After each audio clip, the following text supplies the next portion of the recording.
자, 우리 은혜 받으실 하나님의 말씀 함께 봅니다. 오늘 하나님께 나눌 은혜 받으실 하나님의 말씀은 요한복음 20장 11절에서 18절까지 말씀이 되겠습니다. 요한복음 20장 11절에서 18절까지 말씀을 함께 교독합니다. 제가 11절 말씀을 먼저 받들어 봉독합니다. 마리아는 무덤 밖에 서서 울고 있더니 울면서 구부려 무덤 안을 들여다보니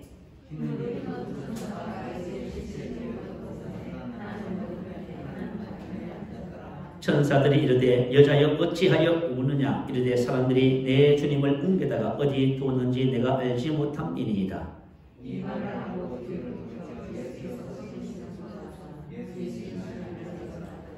예수께서 이르시되 여자여 어찌하여 울며 누구를 찾느냐 하시니 마리아는 그가 동산책인 줄 알고 이르되 주여 당신이 옮겼거든 어디 두었는지 내게 이르소서 그리하면 내가 가져가리이다.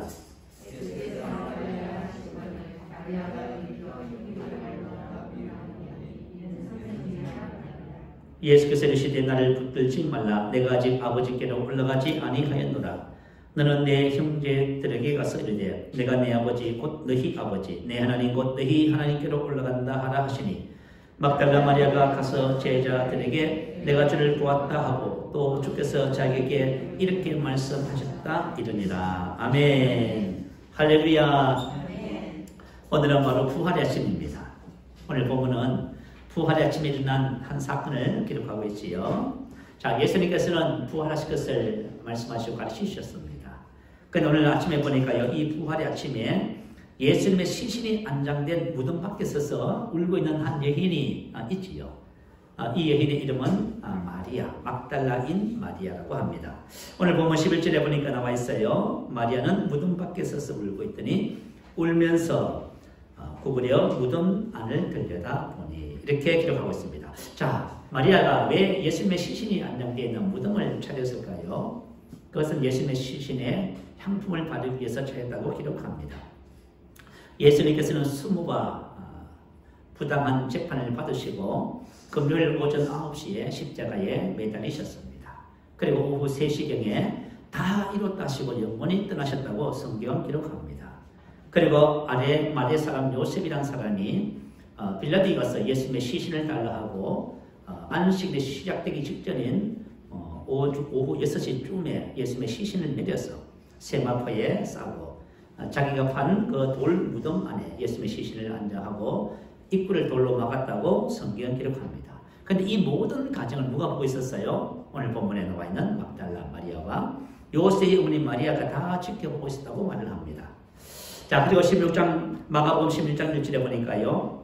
안식일이 지남에 막달라 마리아와 야고보의 어머니 마리아와 또 살루메가 가서 예수께 바르기 위하여 향품을 사다 두었다가 자, 오늘 이렇게 예수님의 시신에 향품을 바르기 위해서 무덤을 찾았습니다. 이런 종류의 향품은 당시 왕들의 시신에 바르는 향품이었다고 말을 합니다. 자, 우리가 막달라 마리아 이런 행동을 통해서 무엇을 알 수 있어요? 막달라 마리아가 참 예수님을 지극히 사랑한 것을 우리가 알 수 있지요. 막달라 마리아는 은혜를 입은 여인입니다. 성경 누가복음 8장 2절에 보면 또한 악기를 쫓아내신가 병고침을 받은 어떤 여자들 곧 7귀신이 나간 자 막달라인이라 하는 마리아와 라고 기록합니다. 악기를 쫓아내신가 병고침 받은 악기라는 것은 악한 영, 악한 귀신을 말합니다. 이 악하다는 말은 무슨 뜻이냐면요. 괴롭게 하고 슬픔을 초래하는 것, 재난이나 재앙, 불행을 가져오는 것을 의미합니다. 그것은 바로 눈에 보이지 않지만 이 땅에는 이 세상의 영적 존재인 악한 영들이 존재합니다. 이 악한 영들이 사람 속에 들어와서 사람들에게 불행과 고통을 주고 질병과 갈등과 어려움을 주고 문제를 야기시키고요. 사고를 통해서 죽음까지 이르게 하는 이런 일들을 악한 영들이 하고 있습니다. 그런데 오늘 이 막달라인 마리아는 7귀신이 들렸다고 하지요. 이것은 마리아가 얼마나 고통스럽고 불행한 삶을 산 여인인지를 말해주고 있습니다. 자기도 모르는 거지요. 왜 자기가 불행한지, 고통스럽고 괴로운지, 질병에서, 문제에서 빠져나오지 못한 줄 모르고 있습니다. 그런데 이 여인이 누구를 만났어요? 예수님을 만났습니다. 그리고 해방 자유를 얻었지요. 그리고 은혜를 입고 난 이후부터 이 막달라 마리아는 예수님과 그의 제자들의 선교를 자기 소유로 돕는 일에 헌신하는 그런 여인이 된 것을 볼 수 있습니다. 오늘 본문 13절에 보면 내 주님이라고 고백하지요. 나의 캐리오스 그런 뜻입니다. 나의 주님, 나의 주인이라는 뜻입니다. 막달라 마리아는 예수님을 주님으로 사랑한 것을 우리가 보게 되어집니다. 여러분은 예수 그리스도가 여러분의 주인 되십니까? 주님이 되십니까? 네. 여러분들이 부활의 주님을 만나서 막달라 마리아처럼 주님을 이렇게 사랑하는 신앙의 삶을 사는 사람이 되기를 바랍니다. 그것은 우리 인생의 삶에서 최고의 축복인 것을 우리가 발견하게 되어져요. 자, 근데 이 막달라 마리아는 무덤 밖에서 울고 있다고 기록하지요. 자, 근데 본문 13절에 보니까 천사들이 이르되 여자여 어찌하여 우느냐. 그리고 15절에 보니까 예수께서 이르시되 여자여 어찌하여 울며 누구를 찾느냐. 이렇게 말하고 있습니다. 자, 예수님의 부활의 아침에 무엇 때문에 심한 슬픔으로 울고 있는지를 묻고 있는 것이지요. 자, 저와 여러분의 인생의 삶을 살면서 그리스도인으로서 만약 심한 슬픔과 고통과 갈등과 절망 속에서 염려하거나 근심하거나 슬피 울고 있으면 주님께서 우리에게 물으십니다. 왜 그렇게 슬피 울며 그렇게 하고 있냐고 물으십니다. 여러분 어떻게 대답하실 것 같아요? 자, 그래서 저와 여러분이 부활의 주님을 만나면 큰 슬픔이 변하여 큰 기쁨이 됩니다. 네. 우리가 부활의 주님을 알면은 저와 여러분이 이 땅에서 하나님의 아들들로 나아갈 수 있어요. 그러나 부활의 주님을 내 안에 살아계신 부활의 주님을 만나지 못하면 저와 여러분의 삶이 주저앉아 있는 겁니다. 이 부활의 새 아침에 마땅히 기뻐하고 즐거워해야 할 마리아가 이렇게 울고 있는 것이에요. 그래서 저와 여러분이 부활의 축복을 나누는 것은 대단히 중요합니다. 기독교는 무슨 종교예요? 부활의 종교를 하지요. 그래서 기독교의 시작은 예수님의 부활을 통해서부터 시작되어집니다. 예수님께서는 자기가 고난을 받고 죽임을 당하고 제3일에 살아나야 할 것을 제자들에게 가르쳤습니다. 그것도 여러분 반복해서 같이 했던 것이지요. 그렇지만 제자들은 부활을 알아요 몰라요?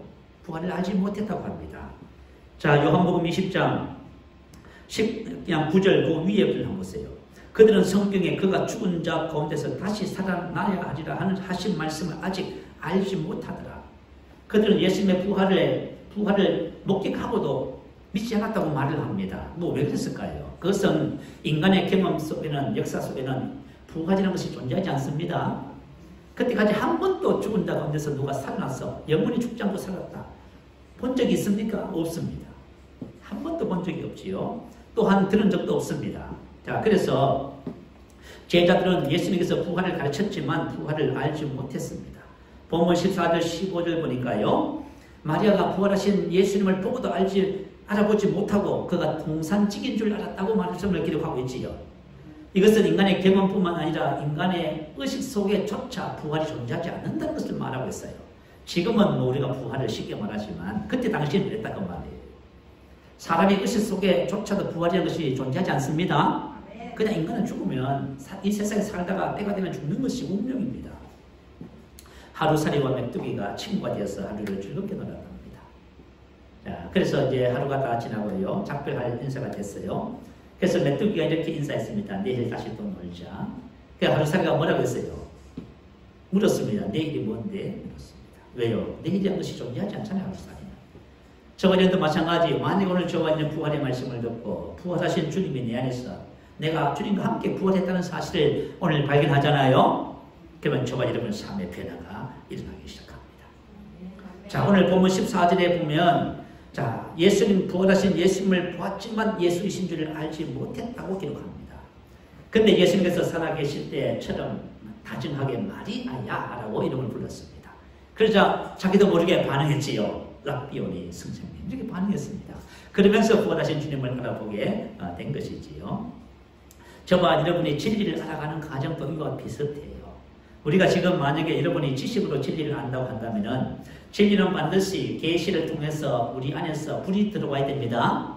그래야 여러분이 진리를 아는 자가 되는 것이에요. 우리가 지식으로 진리를 아무리 많이 안다고 할지라도 그것은 우리의 삶에 적용이 되지 않는 지식입니다.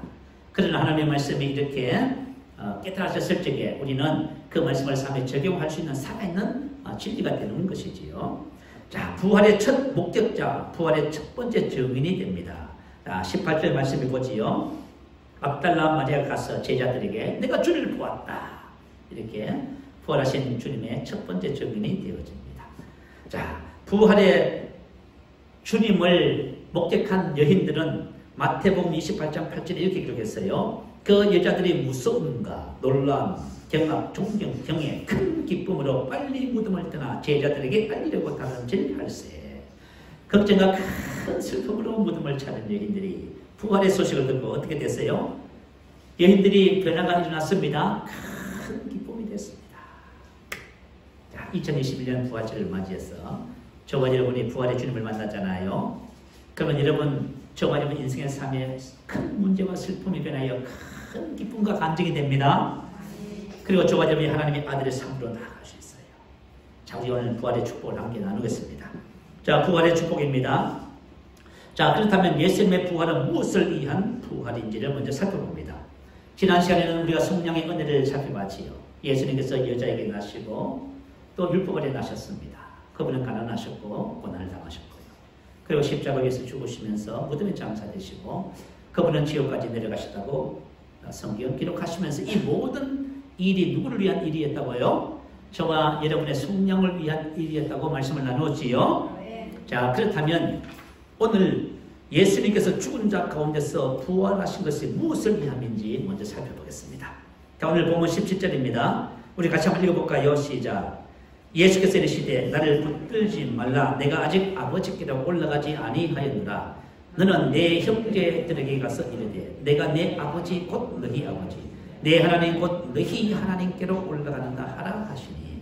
자, 오늘 본문 말씀을 이루기 위해서 예수님께서 죽으시고 3일 만에 부활하신 것입니다. 너는 내 형제들에게 가서. 형제란 것이 뭘까요? 형제란 것은 연합을 뜻하는 단어와 자궁을 뜻하는 두 단어가 합성된 것입니다. 그래서 같은 태에서 난 사람을 형제라고 그렇게 부르지요. 자, 예수님의 부활을 통해서 예수님과 저와 여러분, 예수를 믿는 저와 여러분이 어떻게 돼요? 한 형제가 되는 사건입니다. 한 형제가 된다. 예수님께서 부활하시기 전에는 제자들에게 주신 가장 큰 호칭이 뭐였어요? 친구였습니다. 너희는 내가 명하는 대로 행하면 나의 친구라. 너희를 친구라 하였노니. 얼마나 영광스러운 호칭입니까? 누가 만약에 위대하신 분이 되죠? 만물의 주인 되신 위대하신 분이 나를 향해서 친구라고 한다면 얼마나 영광스럽습니까? 구약시대 때 보면 하나님의 벗 친구라 칭함을 받은 사람이 있지요. 누구지요? 아브라함. 그는 하나님의 벗이라 칭함을 받았나니라고 기록합니다. 그 아브라함에게 우리가 이 사건들을 보면서 아브라함이 얼마나 존귀하게 된 것을 알지요. 그런데 저와 여러분은 이제 예수님께서 우리를 보고 뭐라고 말씀하신다고요? 내 형제라고 말합니다. 자, 어떻게 저와 여러분이 예수님의 형제가 됩니까? 그 뒤에 나오네요. 나를 붙들지 말라. 내가 아직 아버지께로 올라가지 아니하노라. 너는 내 형제들에게 가서 이르되 내가 내 아버지 곧 너희 아버지 내 하나님 곧 너희 하나님. 자, 하나님께서 예수님의 아버지가 되실 뿐 아니라 저와 여러분의 아버지가 되십니다. 하나님 같은 아버지가 되네요. 그러니까 형제지요. 그죠? 자, 예수님의 부활이라는 것이 뭘까요? 예수님의 부활은 바로 예수님께서 하나님 아버지에게서 태어나는 것을 의미합니다. 오늘 저와 여러분이 예수님의 부활의 의미를 알면 예수님과 한 형제가 된 부활의 축복을 우리가 발견하게 되어져요. 자, 우리 히브리서 1장 5절 6절 한번 말씀 찾아보겠습니다. 히브리서 1장 5절 6절입니다. 자, 다 찾으셔서 함께 읽어봤으면 좋겠습니다. 히브리서 1장 5절 6절입니다. 자, 같이 한번 읽어봅니다. 자, 시작. 하나님께서 어느 때에 천사 중 누구에게 너는 내 아들이라 오늘 내가 너를 낳았다 하셨으며 또다시 나는 그에게 아버지가 되고 그는 내게 아들이 되리라 하셨느니라. 또 그가 맏아들을 이끌어 세상에 다시 들어오게 하실 때에. 자, 어느 때에 천사 중 누구에게 너는 내 아들이라 오늘 내가 너를 낳았다 하셨으며 또다시 나는 그에게 예수님을 말해요. 너는 내 예수님을 향해서 하나님께서 뭐라 그래요? 예수님을 향해서 너는 내 아들이라 오늘 내가 너를 낳았다. 하나님 그렇게 말씀하시는 거예요. 또 그러시면서 나는 그에게 아버지가 되고 그는 내게 아들이 되리라 하셨느냐. 또 그가 맏아들을 이끌어. 자, 예수님은 맏아들이라고 하십니다. 그것은 뭐냐면 초태생의 최초의 자식을 낳았다. 처음 태어난 아이다. 그 아들이다. 그 말이에요. 자, 이게 무슨 말인지 여러분 이제 한번 골로새서 1장 15절을 통해서 우리가 한번 확인해 봅니다. 골로새서 1장 15절 올려주시면 같이 한번 읽어보겠습니다. 시작. 그는 보이지 아니하는 하나님의 형상이요 모든 피조물보다 먼저 나신 이시냐. 자, 골로새서 1장 15절 같이 있습니다. 없습니까? 자, 그러면 제가 읽어드릴게요. 그는 보이지 아니하는 하나님의 형상이요 모든 피조물보다 먼저 나신 이다. 모든 피조물보다 먼저 나신 이시니, 이 말은 맏아들이라는 단어하고 똑같은 단어예요. 처음 태어난 초태생이에요. 자, 그는 예수님은 보이지 않는 하나님의 형상, 그분은 하나님과 똑같은 분이십니다. 근데 모든 피조물보다 먼저 태어났답니다. 새로운 피조물로 태어났단 말이에요. 자, 놀랍지요? 자, 예수님의 부활이 뭐예요? 예수님의 부활은 하나님의 아들로, 맏아들로 태어나는 사건을 말해주겠어요. 그래서 골로새서 1장 18절은 그는 몸인 교회의 머리시라. 그가 근본이시요 죽은 자들 가운데서 먼저 나신 이시니. 자, 예수님은 새로운 피조물로 맏아들로 태어났는데 죽은 자 가운데서 첫 번째 나신 아들입니다.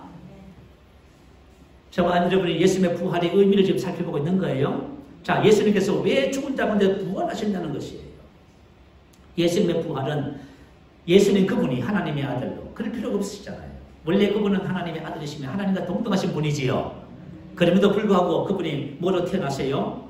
하나님의 아들로, 하나님을 아버지라 부르는 아들로, 첫 번째 아들로 태어난다는 것입니다. 자, 그래서 예수님은, 예수님의 부활은 예수님께서 하나님의 아들로 새로운 피조물로 태어나는 것입니다. 로마서 1장 4절은 이렇게 읽겠어요. 성결의 영으로는, 성령으로는 죽은 자들 가운데서 부활하여 능력으로 하나님의 아들로 선포되셨으니 곧 우리 주 예수 그리스도시라. 자, 예수님은 성령으로 죽은 자 가운데서 다시 부활, 맏아들로 태어나시는 겁니다. 그래서 예수님께서는 하나님의 아들로 세우다, 결정하다, 정하다가 되신 것입니다. 왜 하나님의 아들이신 예수님께서, 하나님이신 예수님께서 죽은 가운데 부활을 통해서 하나님의 맏아들로 태어나실까요? 여러분, 이상하지요? 저와 여러분이 하나님의 구원의 은혜를 발견하지 못하면 부활의 축복이 뭔지를 모르게 되어져요. 자, 왜 하나님께서는 예수님을 이런 가정을 두고서 하나님의 아들이 되게 하시냐 그 말이에요. 그것은 저와 여러분도 동일하게 성령을 통하여 하나님의 생명을 가진 하나님의 아들로 태어나게 하시기 위해서 이렇게 하신 것이라고 성경 기록합니다. 예수님께서는 성결의 영으로 죽은 자 가운데서 하나님의 아들로 태어나셨지요. 저와 여러분도 어떻게 태어나요? 육으로 난 것은 육이요 성령으로 난 것은 영이지요. 하나님의 영이 예수를 믿었더니 하나님의 성령이 우리 안에 오셔서 우리가 죽었던 영을 다시 살려서 새로운 피조물, 하나님의 아들이 되게 하는 거예요. 이 놀라운 은혜가 바로 예수님의 부활 속에, 부활의 비밀 속에 있는 것입니다. 그래서 이것을 동일시라고 칭하지요. 동일시라고 하는 것은 뭐냐면 예수님과 함께 죽습니다. 그리고 함께 살아납니다. 에베소서 2장 5절은 말합니다. 허물로 죽은 우리를 그리스도와 함께 살리셨고, 함께 살리셨고, 예수님께서 부활하실 때에 저와 여러분도 함께 부활에 동참합니다. 이것을 거듭남이라고, 새로운 피조물이라고요, 하나님의 아들로 태어난 것입니다. 이것을 동일시라고 하는 거예요. 또 함께 일으키사 그리스도 안에서 함께 하늘에 앉히셨습니다.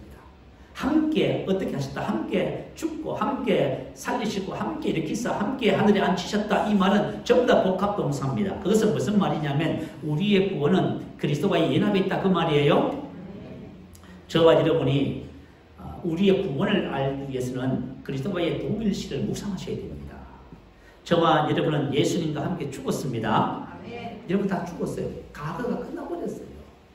근데 여러분, 과거가 끝났음에도 불구하고 과거로 전부 고민하고, 그죠? 과거 때문에 고민하고, 과거 일로 고민하고요, 옛사람으로 인해서 기질과 체질이 어떻고 본성이 어떻고 자꾸 얘기하는 거예요. 상처를 받아 얘기를 하고요, 문제를 얘기하고, 질병을 얘기하고, 율법의 저주를 얘기하고요, 죽음을 얘기하고, 죄책감, 정죄감을 자꾸 이야기해요.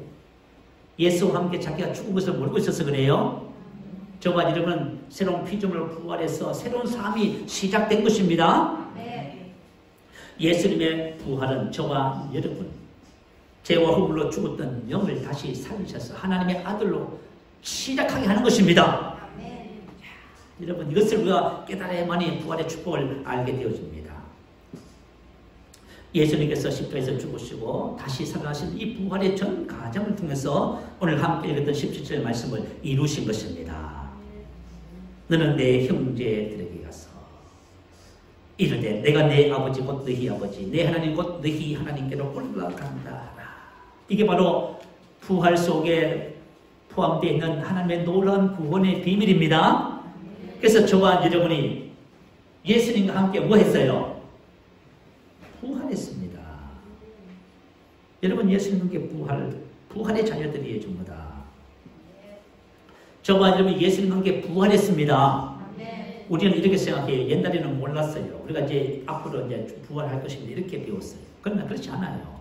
예수님의 부활은 저와 여러분이 하나님의 아들로 부활하는 새로운 삶의 시작입니다. 이것이 여러분 저와 여러분의 출발점입니다. 그래서 히브리서 2장 11절은 이렇게 기록했어요. 자, 여러분 찾아놓으신 것 한번 찾아보세요. 11절 한번 읽어보십시오. 시작.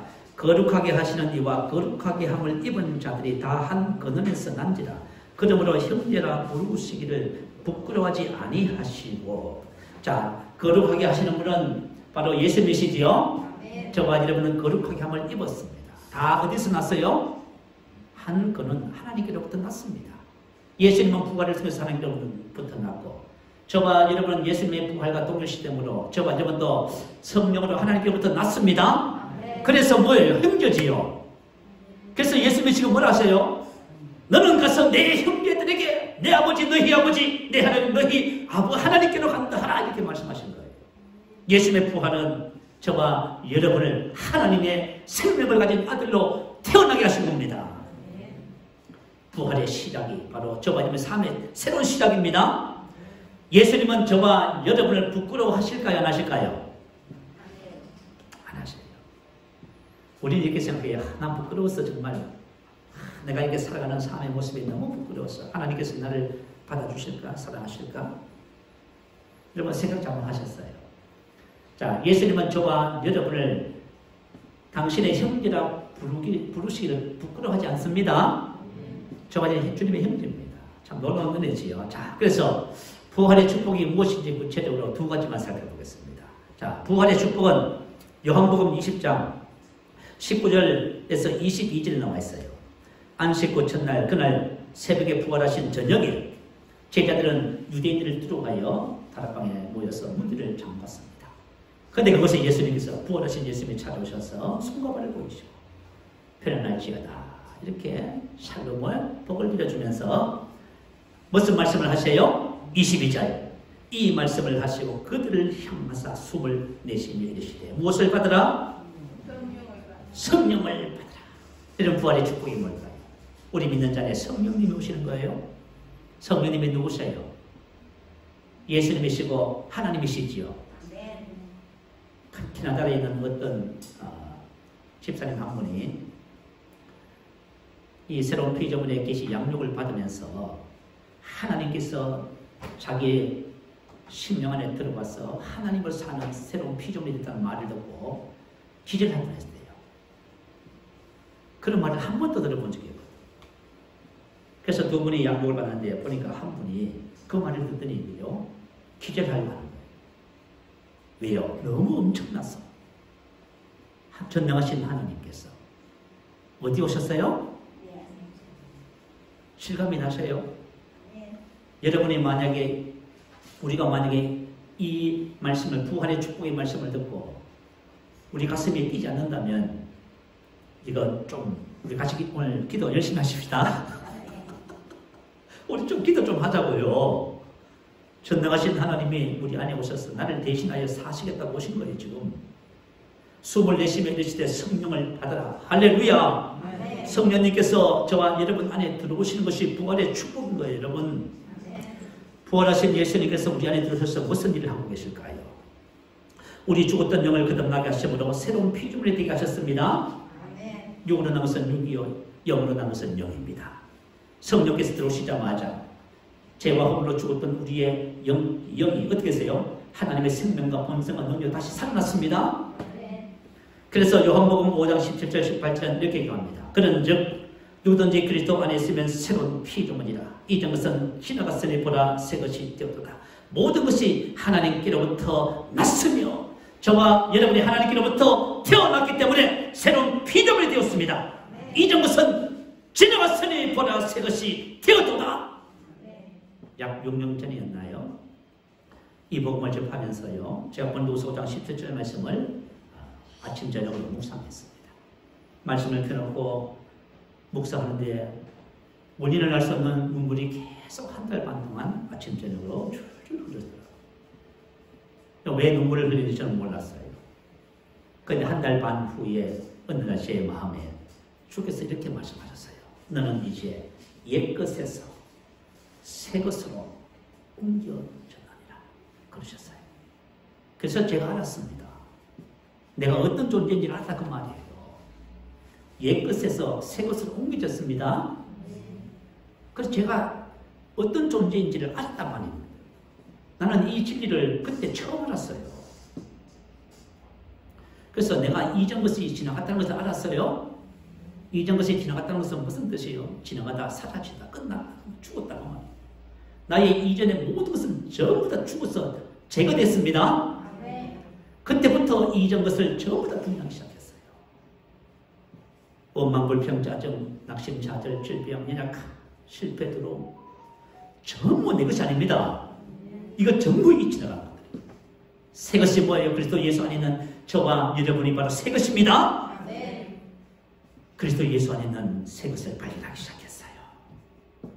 고린도전서 1장 30절 말씀 올려주세요. 새 것이 무엇인지 한번 살펴봅니다. 자, 우리 같이 한번 읽어봅니다. 시작.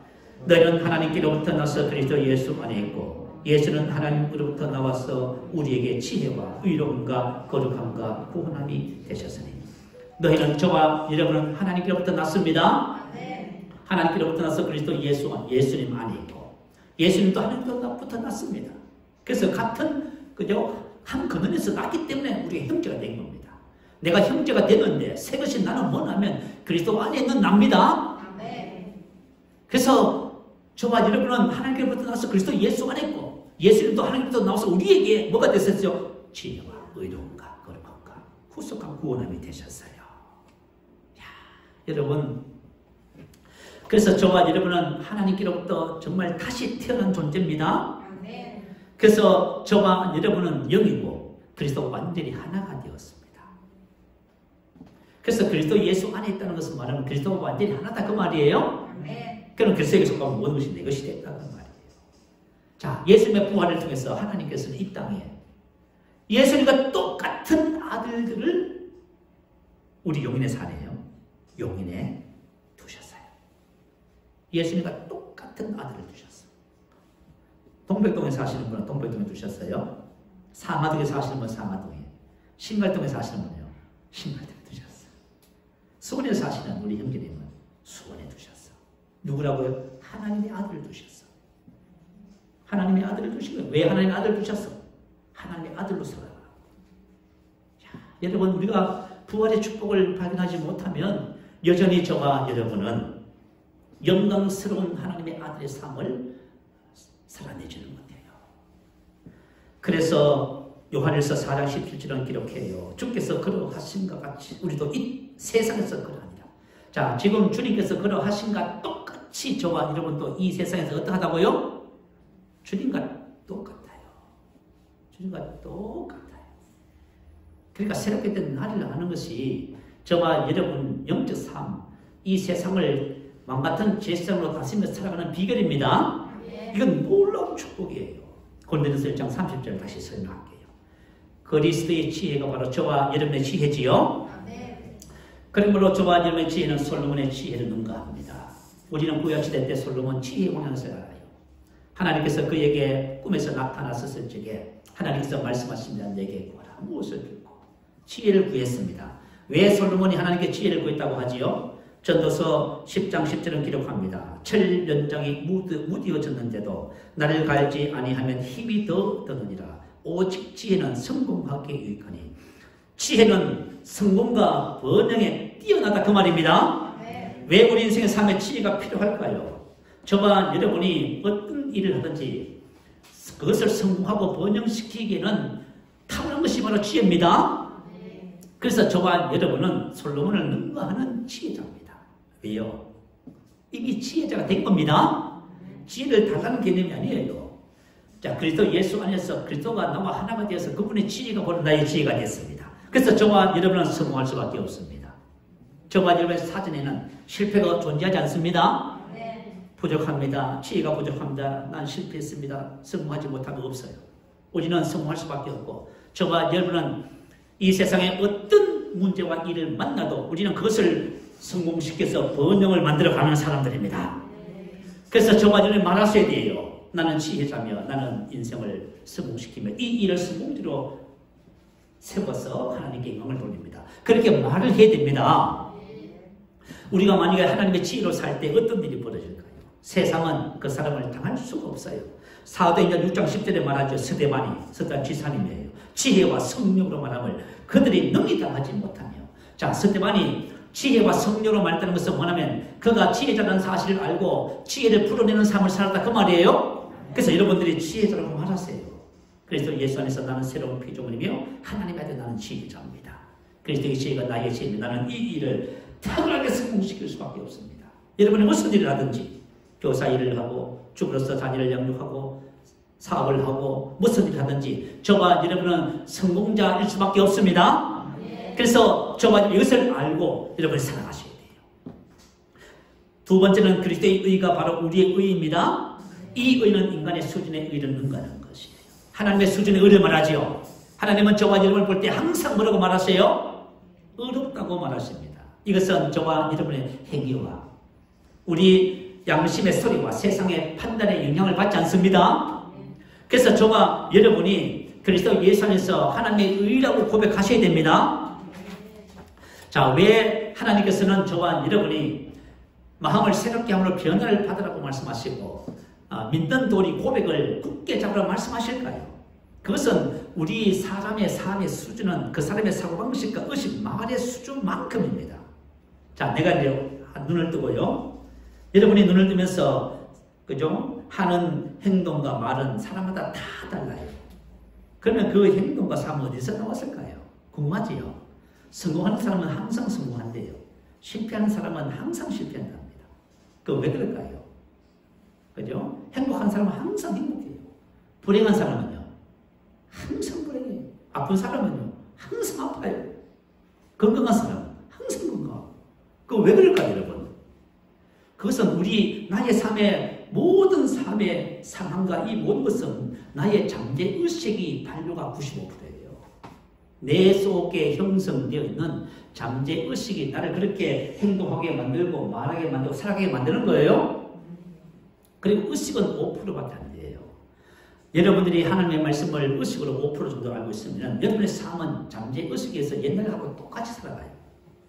그래서 하나님께서는 뭐라고 말씀해요? 믿는 도리를 굳게 잡으라. 너가 생각하는 방식, 의식을 바꾸라고 말씀하시지요. 하나님의 말씀으로. 그럴 때 저와 여러분이 하나님의 아들로 세상을 살아가는 역사가 나타나는 거예요, 여러분. 그래서 하나님께서는 저와 여러분에게 말씀을 굳게 잡고 고백하며 영으로기 위해서 너희의 생각하는 방식, 의식을 하나님의 말씀이 내 정신, 세계 속에, 시스템 속에 깊이 들어와서 나의 의식 자체를 말씀으로 변화시키기를 원하세요? 그것을 할 때 저와 여러분의 삶의 수준이 하나님 아들의 수준으로 올라가는 거예요.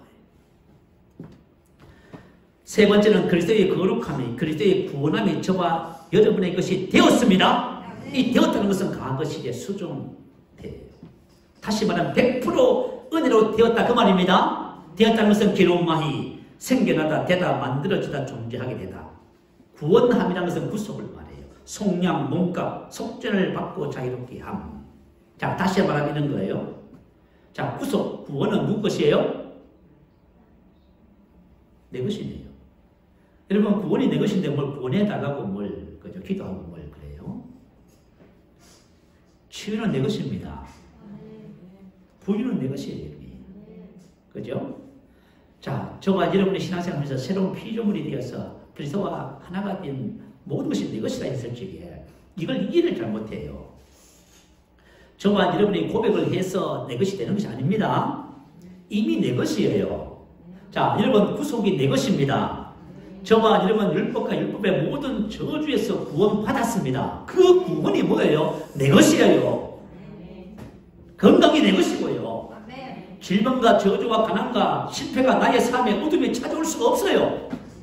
왜냐하면 내 자신 자체가 구원이에요. 할렐루야. 새로운 피조물인 나는 그리스도 안에서 이미 구원입니다. 이미 하나님의 지혜고 의와 거룩함이고 구원입니다. 여러분 얼마나 놀랍습니까? 여러분 이 하나님의 말씀을 한 주간이라도 고린도전서 1장 30절 말씀 여러분이 계속 묵상하고 눈을 뜨면서부터 하루 종일 한번 해보세요. 묵상하고 영으로 기도하고 묵상하고 영으로 기도하고 이것이 내 의식 속에서 계시가 일어나서 내 것이 될 때까지 내 심령 속에 장착이 될 때까지 한번 해보시란 말입니다. 그러면 저와 여러분에게 어떤 일이 벌어지냐면 옛것을 전부 다 버리게 됐어요. 그리고 그리스도 안에는 나를 세워나가는 역사가 나타나는 것입니다. 두 번째, 주의 영이 계신 곳에는 자유가 있습니다. 주의 영이 계신 곳에는 자유가 있습니다. 고린도서 3장 18절에 말이죠. 주는 영이시니 주의 영이 계신 곳에는 자유가 있느니라. 자, 주님의 영이 우리 안에 계시지요. 그러면 저와 여러분 자유합니다. 첫 번째 자유는 성령의 자유였지요. 성령의 자유는 부정적인 것에 대한 자유예요. 그러면 주의 영을 통한 자유는요, 한계가 없는 삶의 자유를 말해요. 베드로서 1장 3절 4절 말씀은 이렇게 기록합니다. 그의 신기한 능력으로 성령으로. 자, 성령님께서 우리 안에 오셨어요. 생명과 경건에서 모든 것을 우리에게 주셨어요. 성령님을 통해서 주신 것이 있어요. 우리를 거듭나게 하시고 생명과 경건에 속한 하나님적인 모든 것을 우리 나에게 주셨어요. 신성한 성품의 참되는 자가 되게 하려 하셨느니라. 하나님의 성품 본성의 동료자가 되었어요. 야, 여러분 이것은 뭘까요? 한계가 없는 삶의 자유를 의미해요. 그죠? 다시 말하면 저와 여러분은 성령을 통해서 생명과 경건에서 모든 것을 받았는데 저와 여러분에게 자연적인 삶의 영역을 초월하는 초자연적인 삶을 주신 것이에요. 사복음서를 통해서 예수님이 보여주셨어요. 초자연적인 삶이 무엇인지를 여러분 다 보셨지요? 그것이 저와 여러분의 일상적인 삶이 됩니다. 이것은 한계가 없는 삶의 자유를 의미해요. 저와 여러분의 필요한 것은 뭐예요? 계시의 증거입니다. 저와 여러분이 말씀에 대한 계시가 증가되면 우리의 삶의 수준도 증가됩니다. 왜 계시가 증가되지 않느냐는 겁니다. 계시가 증가되지 않으면 저와 여러분 삶은 그 자리에 머물러 있는 거예요. 저와 여러분은 성경에서 말씀하시는 수준만큼의 계시의 증거가 일어나야 됩니다. 그래서 정확한 복음이 증거되어져야 돼요. 나에게 정확한 복음이 증거되었을 적에 내가 이런 삶을 살리라고 결단하시고 저와 여러분의 말씀을 묵상하고 나가면은 저와 여러분 속에 계시의 증거가 일어나는 거예요. 그럴 때 저와 여러분은 한계가 없는 삶의 자유를 누리는 삶을 살게 되어져요. 생명 안에서 왕노릇하게 됩니다. 성령의 9가지 일비는 뭡니까? 하나님의 성품과 그죠? 본성을 말하지요. 그것은 바로 저와 여러분의 성품과 본성입니다. 여러분은 지나간 본성을 얘기하지 마세요. 체질이 어떻고 기질이 어떻고 성품이 어떻고 말하지 마세요. 여러분 그건 이미 이정선 지나갔어요. 내가 만약에 그리스도인들이 만약에 앉아서 오늘 막달라 말했죠. 이 부활의 아침에 무덤 밖에서 슬피 울고 있으면 주님이 뭐라 하실까요? 얘야 너 왜 울고 있니? 그렇게 말씀하십니다. 자, 저와 여러분은 하나님의 생명과 본성을 가지고 한계가 없는 초자연적인 삶을 사는 은혜와 축복을 받은 자들입니다. 성령의 9가지 열매 첫 번째가 뭡니까? 사랑이지요. 사랑이란 이 단어는 아가페라는 단어입니다. 하나님의 사랑을 말할 때 아가페를 말해요. 세상 수준의 사랑을 말하지 않습니다. 그런데 우리 그리스도인들이 앉아서 하는 말이 뭐예요? 세상 수준의 사랑을 이야기하고 있습니다. 뭐 어떻더라 저떻더라 뭐 어떠고 저떠고 난 도저히 용서할 수 없습니다. 어떻게 용서하는 거예요? 어떻게 사랑할 수 있어요? 이거 뭐예요? 세상적 수준의 사랑을 이야기하고 있는 거예요. 하나님 수준의 사랑은 뭐지요? 대속물되는 거예요. 그죠? 원수를 위해서 대신 죽었어. 그를 하나님의 아들로 만드는 사랑. 여러분 사랑의 원자탄 손영원 목사님 아시지요? 두 아들을 무참하게 죽인 자희 학생을 어떻게 했어요? 아들로 거뒀습니다. 그리고 그를 보살펴 세웠어요. 왜 그렇게 했을까요? 그게 바로 그리스도의 사랑인 거예요.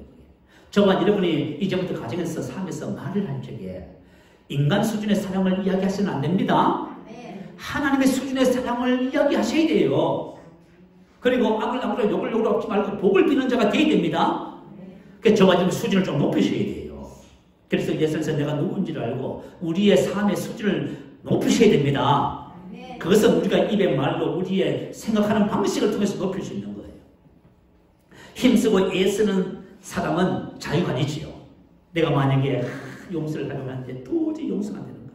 이건 자유가 아닙니다. 이것은 말이죠. 또 하나의 율법의 명예입니다. 그러나 하나님의 생명과 본성을 따라 살면 그 사랑은 우리에게 자유를 줍니다. 기쁨으로 감사함으로 살아가고 할 수 있어요. 그래서 저와 여러분이 그래서 안에서 주어진 하나님의 본성을 따라 사는 삶을 저와 여러분이 훈련하셔야 된다는 거예요. 자, 두 번째는 기쁨이 나오지요. 이것은 사람 수준의 기쁨이 아니지요. 하나님 수준의 기쁨입니다. 하나님께서 말씀하시죠. 항상 기뻐라 언제나 늘. 우리 그리스도인들이 우울증이 걸리고 정신적인 문제로 많이 고통을 당합니다.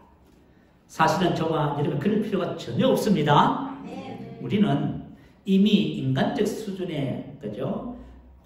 뭐랄까요? 육적인 영역을 벗어났어요. 저와 여러분 영입니다. 우리는 하나님의 기쁨의 본성을 가지고 있어요. 난 기쁨의 사람이에요. 왜 하나님께서 우리 보고 항상 기뻐하시는 넌 기쁨의 사람이다 그 말이에요? 너는 새로운 피조물의 기쁨의 사람이야. 내가 기쁨의 사람인데 기뻐하는 것은 자유입니다. 이것은 고통이 아니고 어려움이 아닙니다. 그래서 나머지 7가지 모든 열매가 뭐예요? 하나님의 생명과 본성을 말이에요. 그것이 바로 저와 여러분의 것임을 말씀하고 있습니다. 로마서 8장 4절을 기록합니다. 육신을 따르지 않고 영을 따라 행하는 우리에게 율법의 요구가 이루어지게 하려 하십니다. 자, 율법의 요구가 이루어진다는 것은 하나님께서 우리에게 하라고 하신 모든 말씀들이 저와 여러분의 삶을 통해서 플레로 채우다, 충만하다, 완전하게 하다, 이행하다가 됩니다. 하나님께서 저와 여러분 주신 영을 따라 행하는 삶, 새로운 피조물, 하나님께서 우리에게 주신 생명과 본성을 통해서 우리가 뭘 해요? 하나님께서 말씀하신 만큼 수준의 삶을 살 수 있습니다. 저와 여러분 이런 사람이에요. 참 놀랍지요. 그죠? 그래서 이것은 예수님의 부활을 통해서 저와 여러분에게 주어진 새로운 삶입니다. 근데 만약에 저와 여러분이 하나님께서 말씀하시는 만큼의 수준의 삶을 살지 못하는 이유가 있다면 그 이유는 단 하나입니다. 그것은 내가 누군지를 몰라서 그래요. 예수님의 부활을 통해서 내가 부활했다는 사실.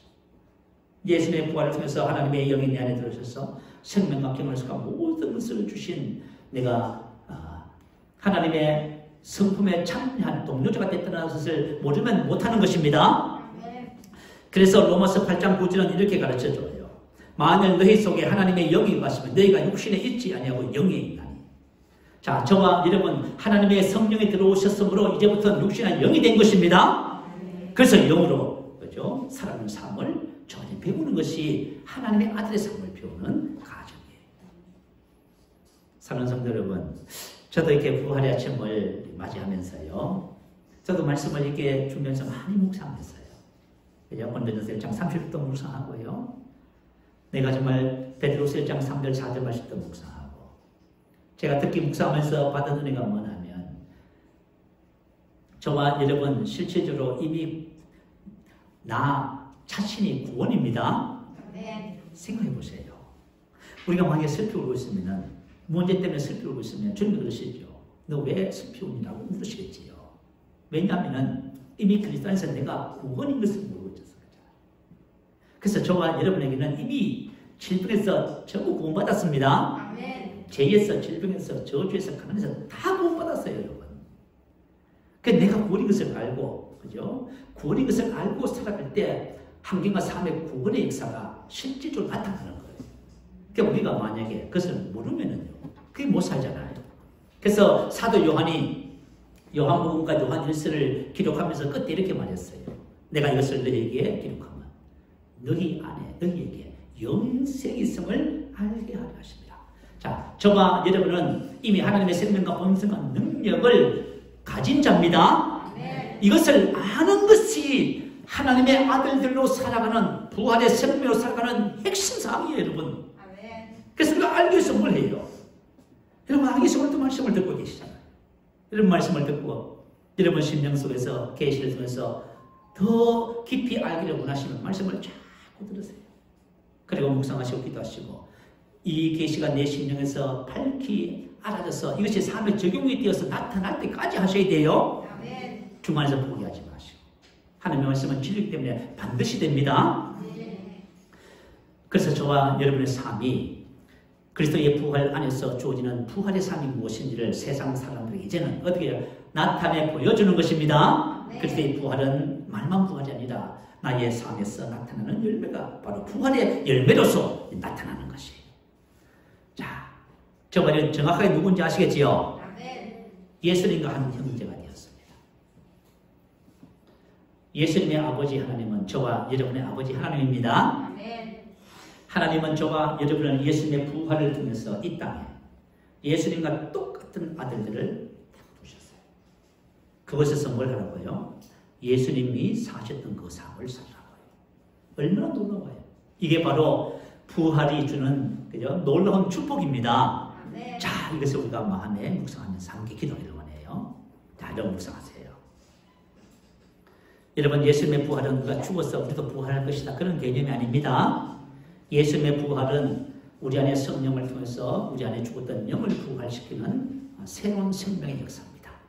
우리는 하나님의 아들이 되고 우리가 이것을 알아감으로써 이 땅에 하나님의 아들들로 나타나는 삶을 살아갑니다.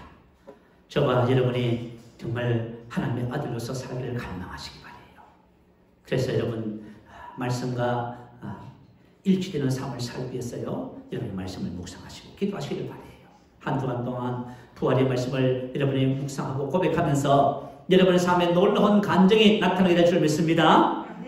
여러분 1대1 나눔을 통해서 여러분의 경험한 것을, 체험한 것을, 알게 된 것을, 깨닫게 된 것을 나눠보시기 바라요. 그래서 예수님의 부활이 바로 이런 것입니다 라고 말해줄 수 있는 저와 여러분 되시기를 축복합니다. 할렐루야. 우리 한번 크게 부르시고 말씀을 생각하며 기도합니다. 할렐루야.